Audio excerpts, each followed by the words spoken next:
महाराष्ट्रातल्या या तरुणाला भेटा, ज्याने चक्क पाणीपुरी विकून इस्रोमध्ये नोकरी मिळवली आहे।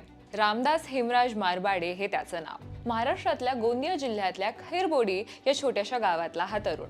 तो नुकताच भारतीय अंतराळ संशोधन संस्था म्हणजेच इस्रोमध्ये टेक्निशियन म्हणून रुजू झालाय।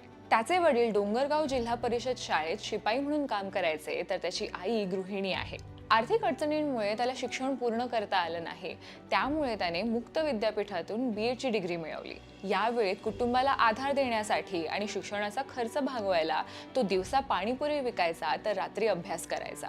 तेरोडा इथल्या ITI मध्ये पंप ऑपरेटर कम मेकॅनिक हा अभ्यासक्रम पूर्ण केल्यानंतर 2023 मध्ये त्यांनी इस्रोमधल्या भरतीसाठी अर्ज केला। 2024 मध्ये नागपूर येथे घेण्यात आलेली लेखी परीक्षा उत्तीर्ण केली।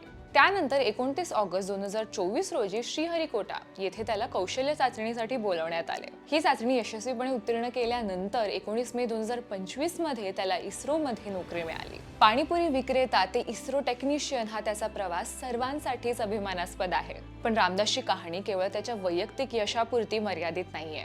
तो समाजातल्या उपेक्षित आणि आर्थिकदृष्ट्या मागास विद्यार्थ्यांचं प्रतिनिधित्व करतो। असे तरुण मुलं-मुली गावाखेड्यात असतात, ज्यांच्याकडे ना पैसा आहे ना संधी, ना त्यांच्यापर्यंत संधीची माहिती पोहोचते। परिस्थितीचे कास त्यांना छळतात, म्हणून ते रडत बसत नाहीत, त्यातनं मार्ग काढतात, जिद्दीने आपल्या परिस्थितीवर मात करतात। आज भारतात सुमारे 70% लोकसंख्या ही ग्रामीण भागात राहते आणि या भागातील मुलांना उच्च शिक्षण आणि रोजगाराच्या संधी मर्यादित आहेत। उदाहरणार्थ राष्ट्रीय नमुना सर्वेक्षण 2017-18 नुसार ग्रामीण भागातील 15 ते 29 वया गटातील फक्त 24.5% तरुण मुलं उच्च शिक्षण घेतात, तर शहरी भागात हा आकडा 39.5% आहे।